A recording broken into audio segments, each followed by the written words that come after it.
भारत का प्राचीन ऐतिहासिक ग्रंथ महाभारत कई रहस्यों से भरा हुआ है।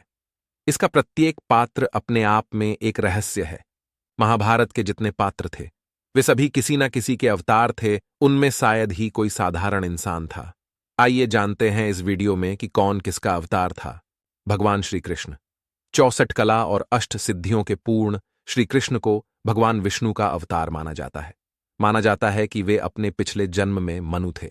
बलराम, महाबली, शेषनाग के अंश थे। जब कंस ने देवकी वसुदेव के 6 पुत्रों को मार डाला, तब देवकी के गर्भ में भगवान बलराम पधारे। योगमाया ने उन्हें आकर्षित करके नंद बाबा के यहां निवास कर रही श्री रोहिणी जी के गर्भ में पहुंचा दिया, इसलिए उनका एक नाम संकर्षण पड़ा।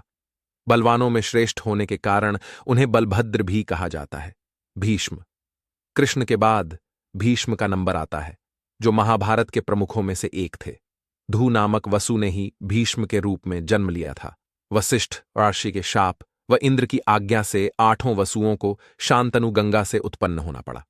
7 को तो गंगा ने नदी में बहा दिया, जबकि 8वें वसुसु जिंदा रह गए। वहीं भीष्म थे, जिनका प्रारंभिक नाम देवनथ था। द्रोणाचार्य।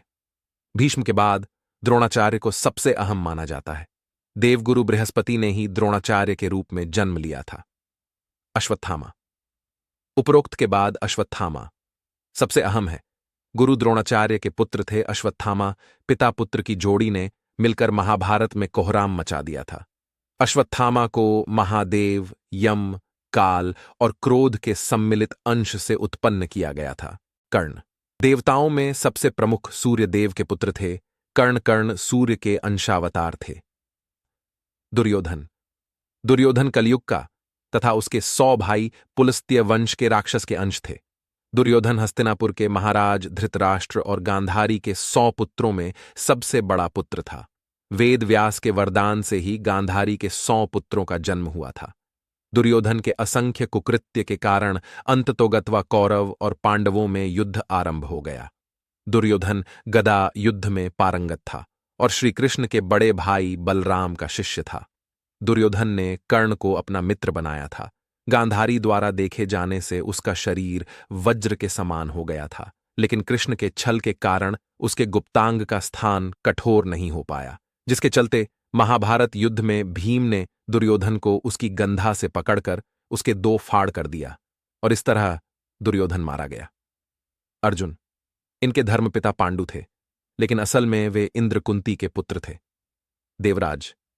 इंद्र ने अर्जुन को बचाने के लिए कर्ण के कवच और कुंडल उनसे छल द्वारा छीन लिए थे। देवराज इंद्र एक ब्राह्मण के वेश में पहुंच गए कर्ण के द्वार और उनसे दान मांग लिया। भीम। भीम को पवन पुत्र कहा जाता है। कहते हैं कि भीम में 10,000 हाथियों का चल था। भीम ने बलराम से गदा युद्ध सीखा था। भीम ने ही दुर्योधन और दुशासन सहित गांधारी के 100 पुत्रों को मारा था। युधिष्ठिर। युधिष्ठिर धर्मराज, कुंती के पुत्र थे। युधिष्ठिर के धर्मपिता पांडु थे और वे 5 पांडवों में से सबसे बड़े भाई थे। वे सत्यवादिता एवं धार्मिक आचरण के लिए विख्यात थे। अनेकानेक धर्म संबंधी प्रश्न एवं उनके उत्तर युधिष्ठिर के मुख से महाभारत में कहलाए गए हैं। उनके पिता धर्मराज ने यक्ष बनकर सरोवर पर उनकी परीक्षा भी ली थी। नकुल व सहदेव। ये 33 देवताओं में से 2 अश्विनी कुमारों के अंश से उत्पन्न हुए थे। ये 2 अश्विनी कुमार थे, 1 नासत्य और 2 दस्त्र। सहदेव त्रिकालदर्शी था। उसने महाभारत युद्ध के होने और इसके परिणाम की घटनाओं को पहले से ही जान लिया था, लेकिन श्री कृष्ण ने उसे इस घटना को किसी को भी बताने से इनकार कर दिया था।